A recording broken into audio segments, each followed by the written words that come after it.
صفتي حقد زور لوشترا. طبعا وشتر لبروي لولاتي خومنا كم ترى مدرك بمناكين يكل الصفات كان وشتر حقده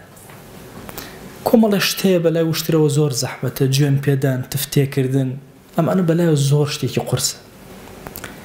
جاري وهي يعني تورق بلا خاونكي طبعا رجاء أجري حتى لزماني في غمري خويا صلى الله عليه وسلم لمعجزات أحمدية هاتوا أفرمي وشتري كبر رجاء بعالم قرتبه خوش اسمان ك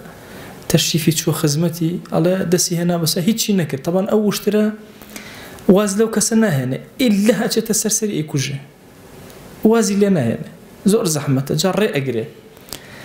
على الرجاء قرتبه بيغمري خواه صلى الله عليه وسلم شو لا دسي هنا بمليا هي وأجبوه لهند الروايات على فرمسك بتشاي هات أخبار واشترك خوش فرموي مشكاتي صاحبة كيكا على إيشي زورم بيكا وخواردنيش من ناداتي أركا كل حد يخوم زياتره ما في أجر كاني دياري كالبيغمري خواه صلى الله عليه وسلم. مسألة حقدي وشتر زور حتى بويا اما طبعا بستومانا هم المذهبي خو معنا لا مذاهبي ترى ولا فرمایشتك هاتو کسی که گوشتی خوارد گوشتی وشتر بابش دزنوج بگیره.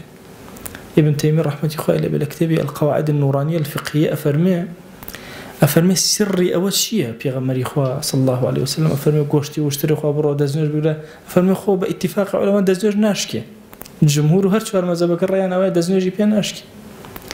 يتر علماء زور تحليلات يعني كلام التحليل ابن تيمية لو مسألة أفرمي على تشمك زور حقيدة واشتر زور عليك إنسان خواردي توشي أو حقد وتوري أو شت أو صفتي والنقلة لفرماشتك أفرمي أوانيك قوشتي مر أخوان طبيعتك النرم هادئا هي أفرمي زور توروتند أبي كتوروتند أبي أبيسي بتشي هي لفرماشتي ترى هاتو كتوربوي مثلا دزنوج بقرا خود بشو أو بخورة أفرمي أول رواية باسي أو أكاك قوشتي واشترت خوار بوي أو صفة حقديتها كم توسو دزنوج بقرا ويفينك بيتوا أو حرارته لقل برودتي دزنوج هي واجبته